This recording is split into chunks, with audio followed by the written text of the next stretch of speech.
Good afternoon. So let's start with the discussion of the question answers. The first one being, where does the author encounter Sahib every morning? What did she ask him? Most of you were able to answer this. So she encounters Sahib every morning, scrounging for gold in her neighborhood. And what does she ask him? She asks him, why do you do this? Why do you pick garbage from these garbage dumps? And also, why don't you go to school? Two things she asks him. Now the second question, most of you were not able to pinpoint the exact answer, so let's discuss this. Sorry. What does the author say about the promises made to Sahib? So now, if you read here carefully, that there's no school in Sahib. She asks Sahib that why don't you go to a school? So Sahib replies that there's no school in my neighborhood. When they build one, I will go. So if I start a school, will you come? I ask, half joking.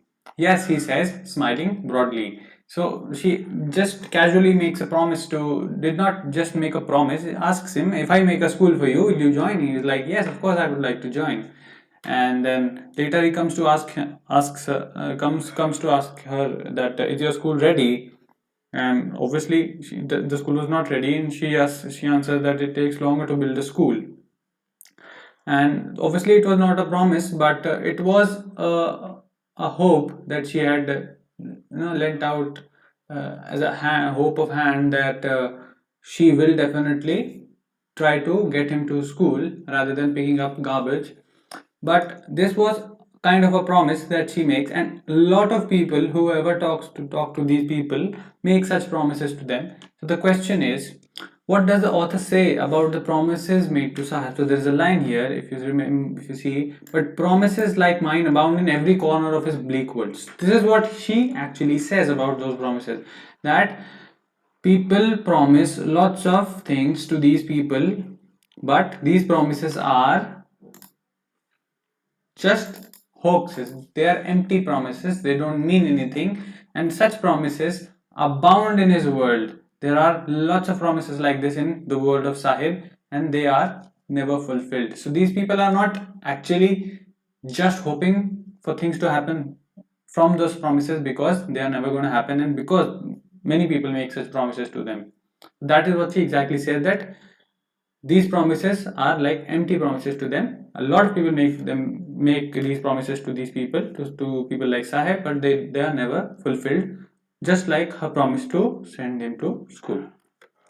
Describe the irony in the name of Sahib. It's a very easy question. All of you are able to do it. The irony is that his name is indeed Sahib Alam, which means the Lord of the Universe, which is in fact ironical because he is a rag picker.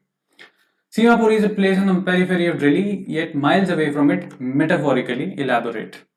So, another question that you have to interpret. So, we go to find that question, that line here. A place on the periphery of Delhi, yet miles away from it, metaphorically. What does it mean? It basically means you have to interpret what this line means.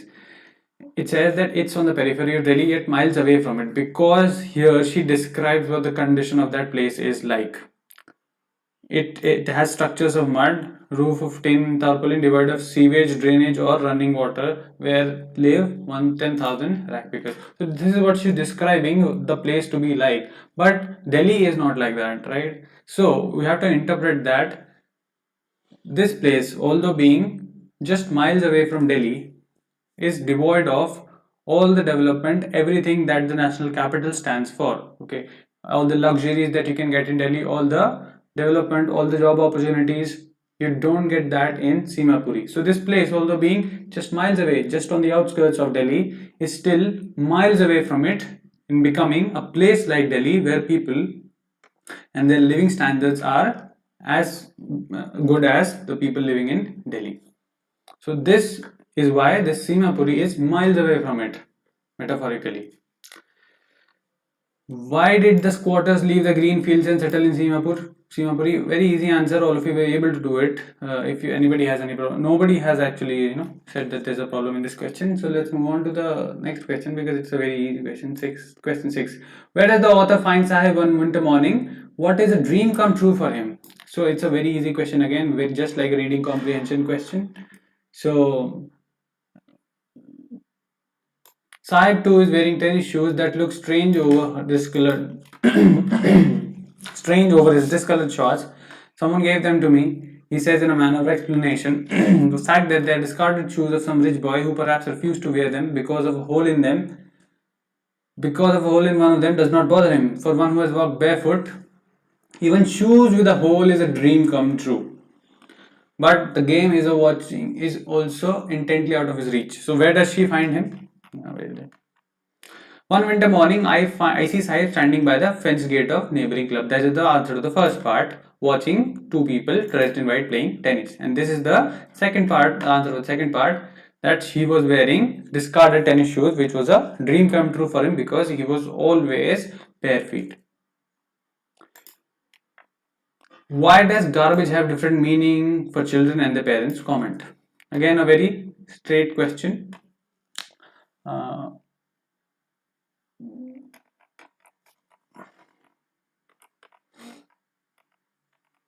Here.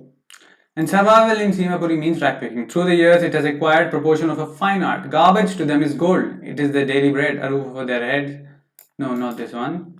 Yeah, here. It seems that for children, garbage has a meaning different from what it means to their parents. For the children, it is wrapped in wonder. For the elders, it is a means of survival. So, as you already know, that Simapuri is full of rag pickers. All that they do is pick rag day in and day out, from starting from the children to the adults. So, for children, finding a toy or a coin is like a treasure hunt for them, right? They don't base their survival on that because they still have elders in the family who would feed them. Even if they were not doing rag picking, they would somehow be fed by their family members. But the adults of the family don't have any other occupation.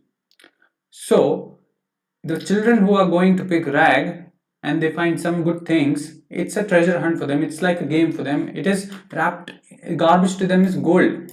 It is wrapped in wonder for children, but for the elders, it is a means of survival. So they are not doing it out of fun. Even though children might be doing it out of fun, they might be finding it, an adventure. But for elders, this is the only means of survival that they have. That is why it is different for different people. For children, it is wrapped in wonder. It is gold, although it is gold to both of them. But for children, it is wrapped in wonder. It is full of adventures as to whatever they will find. Once they find something, they keep looking for more. But for their parents, that is the only means of their survival. That is all you will write in this answer. Question number 8. What is the writer's reaction to Sahib working at a tea stall? Now, as later, we see that she finds Sahib working at a tea stall. This morning, Sahib is on his way to the milk booth, in his hand a steel canister. I now work at a tea stall down the road, he says, pointing to the distance. I'm paid 800 rupees and all my meals. Does he like the job? I ask. His face, I see, has lost the carefree look. So again, we go to the question, see what the question is asking us. What is the writer's reaction to Sahib working at the tea stall? Now, there is no reaction that we see as such, but she says something with which we will interpret the reaction. His face, I see, has lost the carefree look. The steel canister seems heavier than the plastic bag he would carry so lightly over his shoulder.